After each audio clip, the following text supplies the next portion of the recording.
បាទហើយសម្រាប់ពេលព្រឹកបាទអញ្ចឹងជំរាបសួរទៅដល់លោកតាលោកយាយអ៊ំពូមីងទាំងអស់គ្នាក៏ដូចជាអ្នកដែលចូលចិត្តវិស័យចិញ្ចឹមគោបាទអញ្ចឹងសម្រាប់ពេលព្រឹកបាទថ្ងៃអង្គារនេះបាទអញ្ចឹងទី20បាទសម្រាប់អឺខែ6នេះបាទអញ្ចឹងឃើញថាអាកាសធាតុពេលព្រឹកបាទខាងខ្ញុំនេះឃើញថាមានសន្សើមធ្លាក់ជោគជាំទៅលើស្លឹកស្មៅក៏ដូចជាចុះអាប់នៅលើភ្នំដងរែកបាទដែលជាទឹកដីព្រំប្រទល់កម្ពុជាថៃបាទអញ្ចឹងពេលវលឹមនេះបាទយើងក៏ដេញគោយកទៅដាក់វាលរួចរាល់ហើយក៏ត្រឡប់មកស្រស់ស្រូបជាមួយនឹងអាហារពេលព្រឹកអញ្ចឹងក្រោយពីស្រស់ស្រូបអាហារពេលព្រឹកហើយខ្ញុំក៏បន្តដំណើរតាមផ្លូវអញ្ចឹងខ្ញុំក៏អត់បានបង្ហាញពីសកម្មភាពតាមផ្លូវទេអញ្ចឹងយើងមកដល់វាលបាទនៅនឹងរោងនេះបាទអញ្ចឹងគោរបស់លោកពូបាទដែលគាត់ទិញមកគាត់ជួបជាមួយនឹងបញ្ហាធ្លាក់ស្បូនអញ្ចឹងឲ្យខ្ញុំមកជួយសង្គ្រោះបាទឃើញថាគោនេះបាទធ្លាក់ស្បូនធំមែនទែនបាទតែអ្នកមើលនៅវាអត់ដឹងថាធ្លាក់ពីអាត្មាណាទេអញ្ចឹងខ្ញុំមកដល់ហើយគាត់អត់ដឹងទៅដល់ណាទេជិះតម្រង់រកគោដូចដែលឃើញក្នុងសកម្មភាពអញ្ចឹងឃើញថាធំបាទហើយវាប្រឡាក់ដីប្រឡាក់អីផងតែស្បូនគោនេះវានៅសើមទេមិនជាទាន់ក្រៀមទេហើយយើងនឹងព្យាយាមជួយវាហើយក៏ដូចជាធ្វើយ៉ាងណារុញស្បូនគោនេះឲ្យចូលទៅវិញដូចតែក្នុងសកម្មភាពអញ្ចឹងហើយបើសិនជាបងប្អូនលោកតាលោកយាយអ៊ំពូមីងបាទដែលគាត់ជាអ្នកតាមដានបាទគាត់នឹងធ្លាប់ដឹងហើយថាខ្ញុំក៏បានជួយសង្គ្រោះមេគួរដែលធ្លាក់ស្បូននេះក៏ច្រើនគួរសមដែរសម្រាប់គួរដែលធ្លាក់ស្បូនអញ្ចឹងវាអាចថាមានជាបញ្ហាបាទមិនថាតែគោនៅក្នុងស្រុកខ្មែរក៏ដូចជាគោដែលនៅខាងថៃទេវាអាចជួបជាមួយនឹងបញ្ហាធ្លាក់ស្បូននេះផងដែរអញ្ចឹងបើសិនជាបងប្អូនគាត់មានជំនាញខ្លះគាត់អាចជួយសង្គ្រោះបានឲ្យខ្លួនឯងតែបើសិនជាបងប្អូនមិនមានជំនាញក្នុងការជួយសង្គ្រោះទេបងប្អូនគួរតែបញ្ញាប់រូតរះបាទរោជាមួយនឹងពេទ្យក៏ដូចជាអ្នកដែលមានធ្លាប់មានបទពិសោធន៍តាក់ទងទៅនឹងការរុញស្បូនបញ្ចូលហើយដេកហើយធ្វើការចាក់ថ្នាំអញ្ចឹងយើងអាចមើលដឹងទេគោខ្លះឃើញថាគេលក់ក្នុងតម្លៃធូររៀងរៅស្អាតវាអាចមានបញ្ហាដែរគឺបញ្ហារបៀបហ្នឹងបាទអញ្ចឹងវាអាចបាត់ទៅវិញក្រោយពេលដែលយើងព្យាបាលវារយៈពេលយូរឬក៏ការប្រើប្រាស់ថ្នាំនោះបានល្អបាទតែក៏មានម្ចាស់មួយចំនួនគាត់ថាបើសិនជារុញចូលទៅវិញហើយក៏គាត់ថាមកដេហើយចាក់ថ្នាំល្មមគាត់ក៏លក់ចោលហើយម្ចាស់ខ្លះគាត់ក៏ចង់ដឹងពីកូនរបស់វាជាបន្តតែអាចថាបើសិនជាយើងប្រើប្រាស់ថ្នាំដល់កម្រិតវាក៏អត់មានបញ្ហាអីកើតឡើងដែរតែបើសិនជា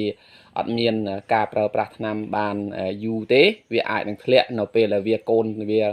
កាន់តែធំឬក៏ក្រោយពីកើតកូនវាអាចនឹងធ្លាក់សារថ្មីមួយសារទៀតតែក្នុងសកម្មភាពនេះខ្ញុំមិនទាន់បានធ្វើការលាងសម្អាតក៏ដូចជារុញបញ្ចូលទេបាទរងចាំម្ចាស់គាត់មកដល់សិនបាទដោយសារម្ចាស់គាត់ឡាយតែរវល់ទៅចងគូផ្សេងទៀតដោយសារគាត់អាយុមកដាក់នៅវាលបាទអញ្ចឹងគូគាត់ចងទាំងគូទាំងកបីមិនដឹងទៅខាងណាខាងណីខ្លះទេបាទឃើញតែម្ចាស់បាទជិះម៉ូតូមកលឹមវិញហើយបាទមិនដឹងថាគាត់មានឧបករណ៍គ្រប់គ្រាន់យ៉ាងណាទេតែអ្វីដែលយើងត្រូវត្រៀមយើងត្រូវរោធុងទឹកដាក់ទឹកកកក៏ដូចជាខ្សែហើយនឹងស្ករសសម្រាប់មកធ្វើការលាងសម្អាតដើម្បីរុញបញ្ចូលទៅវិញបាទអញ្ចឹងបើសិនជាសកម្មភាពតាក់ទងទៅនឹងការរុញហើយនេះខ្ញុំក៏អត់បានបង្ហាញទេមិនមានអ្នកកាន់កាមេរ៉ាឲ្យហើយនឹងសកម្មភាពយើងរុញចូលហើយអាចធ្វើបានក្នុងកម្រិតណាខ្ញុំនឹងបង្ហាញជូននៅវីដេអូក្រោយបាទបើសិនជាបងប្អូន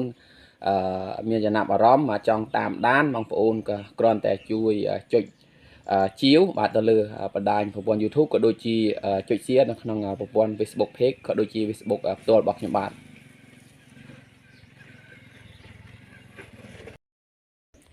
បាទហើយក្រោយពេលរុញហើយបាទអញ្ចឹងមីគូនេះបាទអញ្ចឹងវាអស់មែនទែនហើយយើងប្រើពេលរុញបាទវារៀងពិបាកបន្តិចដោយសារនៅវាលបាទអត់សូវមានឧបករណ៍គ្រប់គ្រាន់ដូចជាកនៀបអីសម្រាប់គៀបអញ្ចឹងយើងរុញដេកវាធ្វើឲ្យការរុញវាពិបាកខ្លាំងហើយចំណាយពេលរហូតដល់2ម៉ោងអញ្ចឹងតម្រឹមតែរុញចូលបាទហើយក្នុងការរុញចូលមុននឹងធ្វើការរុញយើងត្រូវត្រៀមបាទជាមួយនឹង របស់របរបាទរួមមានទឹកកកក៏ដូចជាស្ករសបាទសម្រាប់ប្រឡាក់ទៅលើស្បូនរបស់វាបាទហើយក្រោយពីការរុញចូលបាទយើងក៏ធ្វើការចាក់ថ្នាំបាទថ្នាំជំនួយកម្លាំងក៏ដូចជាថ្នាំផ្សះបាទអញ្ចឹងហើយយើងចាក់រួចរាល់ហើយដូចដែលឃើញក្នុងសកម្មភាពអញ្ចឹងហើយពេលដែលធ្វើការរុញនេះបាទខ្ញុំផ្ទាល់មិនបានបង្ហាញទេព្រោះកំពុងតែស្វិតស្វាញជាមួយនឹងវាបាទឃើញថាវាហត់អីខ្លាំងមែនទែនបាទអញ្ចឹងរុញហើយបើជា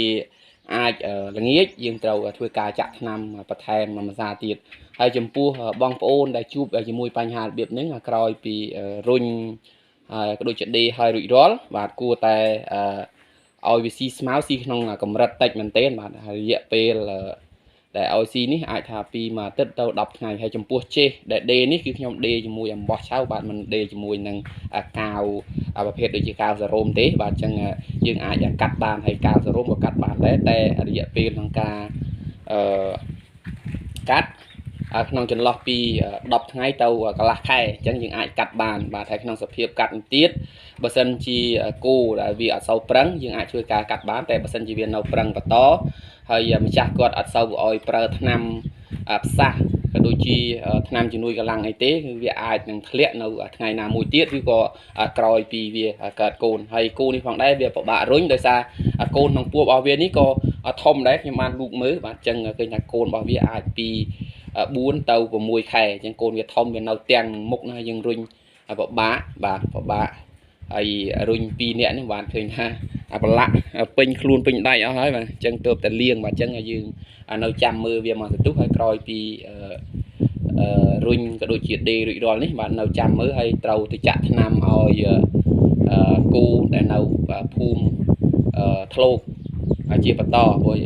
ម្ចាស់បាទដែលអ្នកមើលឡៃរត់ទៅរកបាយហេវអញ្ចឹងខ្ញុំនៅមើលប្រហែលជា10នាទីដល់20នាទីទៀតខ្ញុំនឹងធ្វើការចាក់ហើយទៅងូតទឹកលាងខ្លួនចេញបាទទៅចាក់នៅមួយកន្លែងទៀតអញ្ចឹងទៅចាក់ឲ្យបានមកវិញងូតទឹកហើយណាហត់អស់កម្លាំងទាំងគូទាំងមនុស្សតែម្ដងអញ្ចឹងមេគូនេះក៏រៀងសាច់គួរសមដែរណាមួយគូនេះវាអាចតាមសាកសួរជាមួយអ្នកខ្វៀលគាត់ថាគូស៊ីខ្លាំងហើយ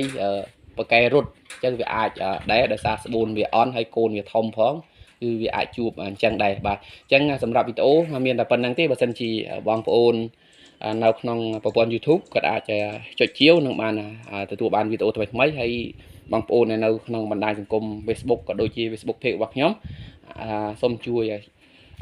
share បន្តដើម្បីចែករំលែកទៅដល់កសិករអ្នកចិញ្ចឹមគោទាំងអស់គ្នាបាទជាចុងក្រោយខ្ញុំបាទសូមអរគុណនិងសូមជម្រាបលា